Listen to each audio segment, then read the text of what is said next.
Hey, Jules Blessed Vegan, and as always, welcome to my channel. And for those of you who are new, I know you can benefit. Well, it is Lent officially. Today was Ash Wednesday. I don't know if that's your gig or not, but again, it's pretty much that 40-day walk in the desert, right, where Jesus is being tempted by the devil, and not actually, because the devil was not going to win that argument.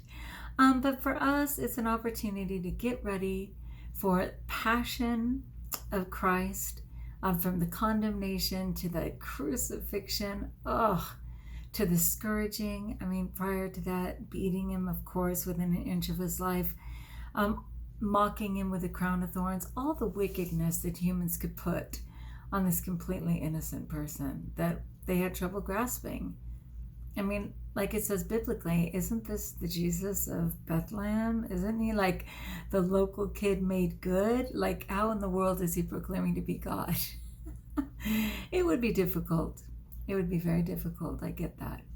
But praise God for those of us living in this time when we have the picture of the entire story, and it might be a little easier to grasp. I'm not sure. Anyway, I did not get my ashes. What? I think literally it may really be one of the first times in my whole life, which I can only rejoice that I was so blessed all the years before. And in time, I will do that again. But I did not get my ashes.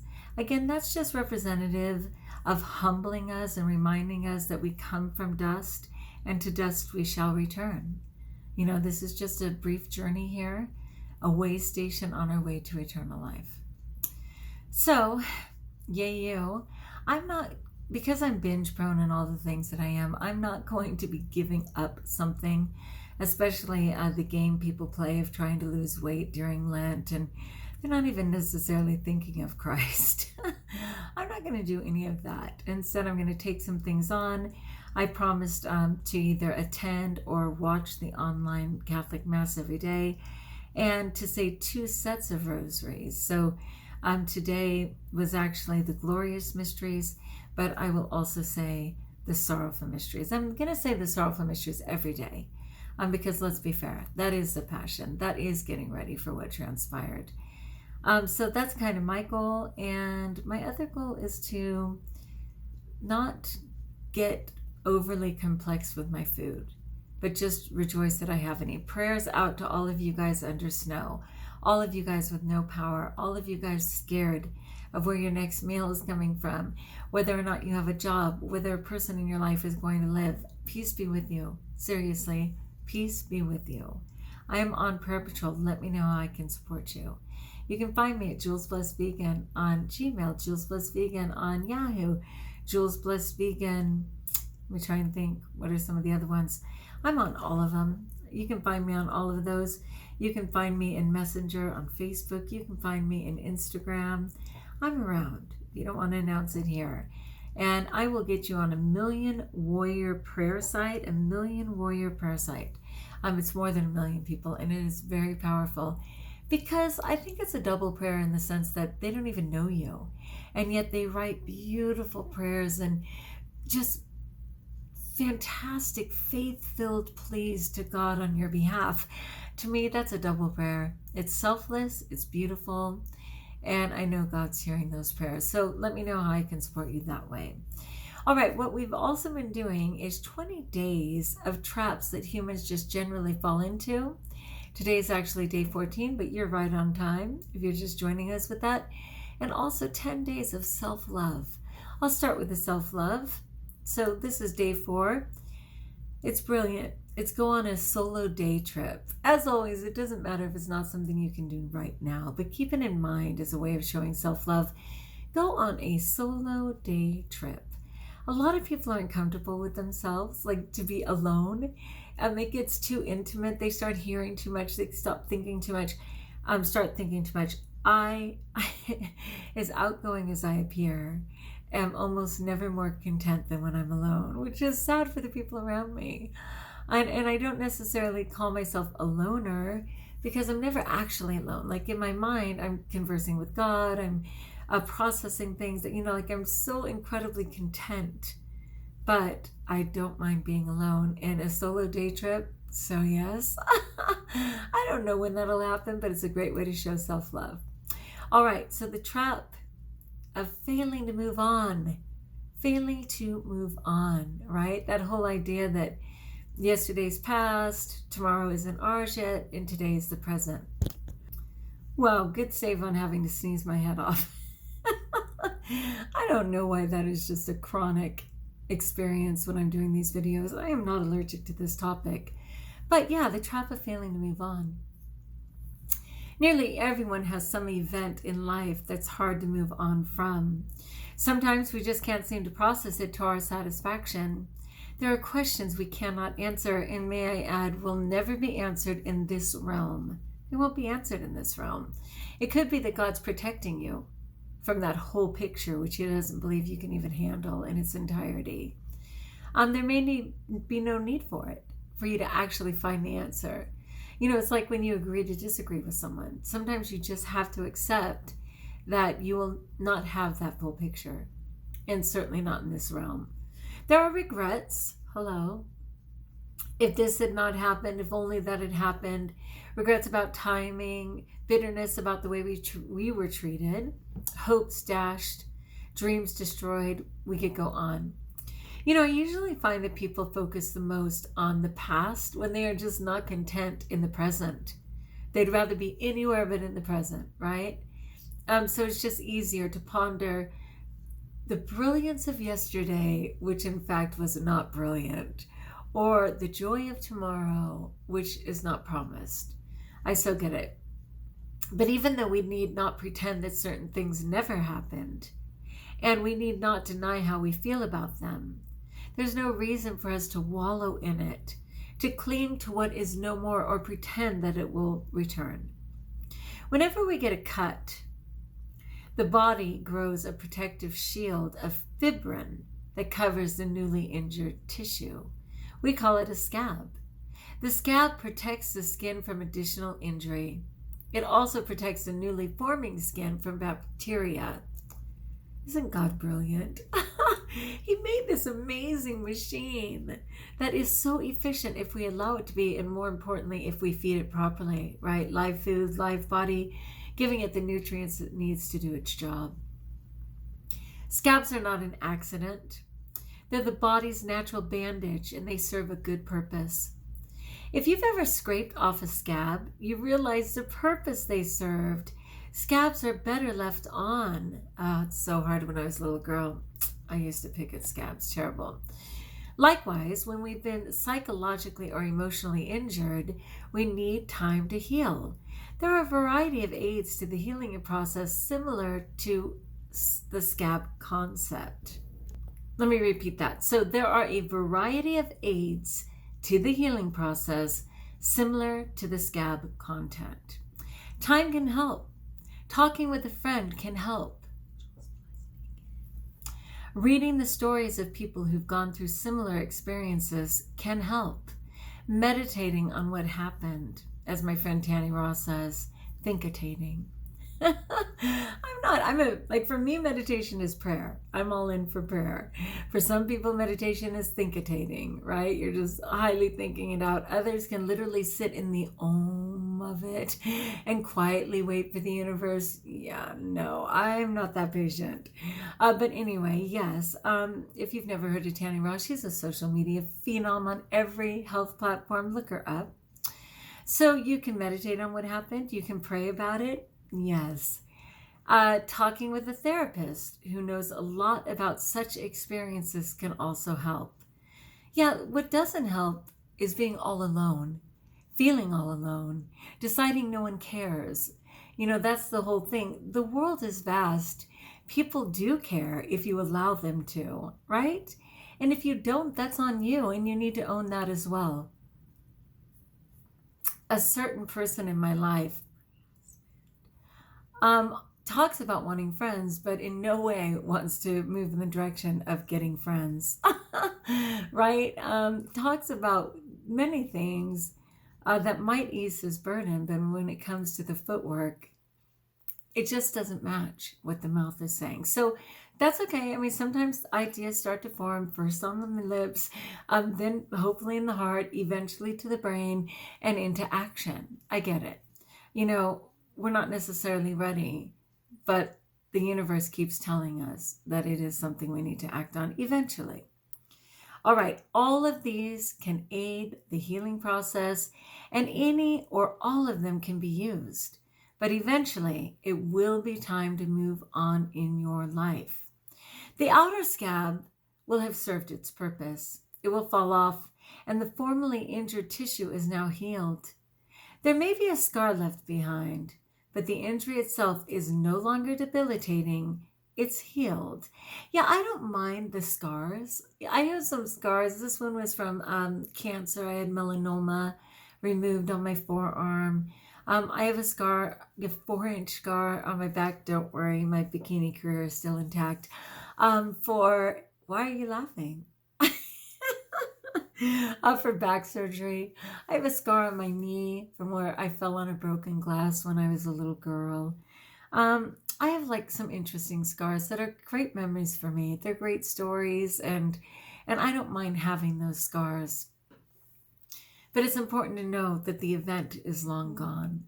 In a similar way, after some period of time, the length being hard to predict. Well, when will I stop hurting? I hurt so much.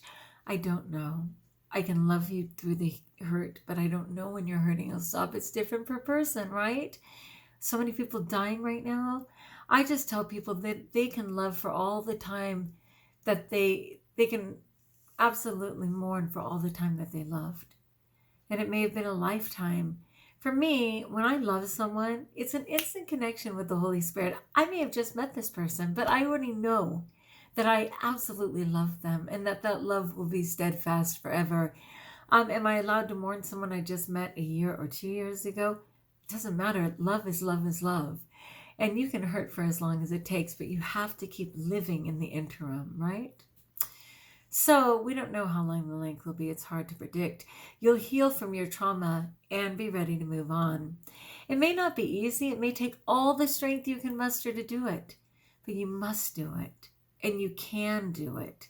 But only you can do it. No one can do it for you. And of course, a person who already feels like a victim, a person who already feels like no one cares, the last thing they want to hear is, you have to do it yourself and no one's going to help. Okay, let's reread that. You can do it, but you're the only one who can do it, meaning move on. No one can move on for you, but they can certainly support you, right? Don't fall into the trap of not moving on. Life is too short to stay unsettled. Allow yourself to be healed. I really do think it's permission. Like me with my weight loss in my body, I have come a long way, but it's a slow process for me. And I tend to self-sabotage when I'm seemingly getting closer to what I think is that ultimate goal. But I have to give permission. I have to tell my body that I release the need for excess weight. I have to tell my body I am safe in this time, even though we may not have been safe before. Oh my gosh, I didn't expect that to make me emotional, but sometimes it can be like that. I am safe in this moment. Okay, use the resources you can to facilitate the process, but allow yourself to be healed. When the day comes for you to move on, move on. I always laugh or cry. Don't get caught in the trap. What's making me emotional? It's a great question. Actually, I was watching a show for a minute and somebody recommended it to me, and I saw this girl, 8th grade, right, who wanted to be all that and ended up going out with a 12th grader thinking she could handle everything. She's watched her mom with men. She's watched her mom handle everything. She could handle it. And, from 14, which is like literally the end of 8th grade, to 18, which is ready to join the military and get on your life, is a huge gap, right? And of course, no surprise, the idiot ended up raping her and telling her that she wanted it. Well, that brought up some stuff for me in high school. And high school's a long time ago, but what I was thinking was, no memory is that long ago in the mind. I don't think the mind can measure time. Just like having dreams. If you dream in your childhood, you're there, right? In that moment. And I don't think the mind knows the difference in time. And we really have to consider that. So what came up for me was this guy who I was walking home from a party with. And I was in ninth grade. He was in 10th. But at one point along this long walk from one party to another at 2 a.m, yeah, no parents, no. He ended up shoving me down on this lawn, and football player, I'm a cute cheerleader, and attempting to start to rape me, right? And I, of course, resisted, and something that I said got him to stop. And then he was like, what do I care? I'm not going to F a stupid freshman anyway. And anyway, we kind of ignored each other for the last couple of years of high school. Interestingly, as Facebook is, growing up in the same town and seemingly moving on, he friended me. I don't know. He asked to friend me, which I certainly could have denied. But in the moment, I was friending all my childhood friends, and I friended him as well. And of those artificial relationships, and there's so many, he's the one who is most steadfast in wishing me every happy holiday, telling me what a gift I am to people, saying what a blessing I am, and just sending random smiley faces and stuff. And I'm like, what is his perception? What is his memory? I don't even know. But anyway, that's probably what this is about. There's a lot of things that I've had the grace to let go of, from many abuses in my childhood, and from women and children and girl children and boy children, for which I was just passed around. I had no rights to my body, is what the message was in my life. You have no right to your body. And maybe that's why, and it's going to get me again, maybe that's why I'm not able to connect with my body, because I never felt like it belonged to me anyway. So it's like, I'm sorry. And again, I've come so far, and I've even been clean for, who even knows, a long time.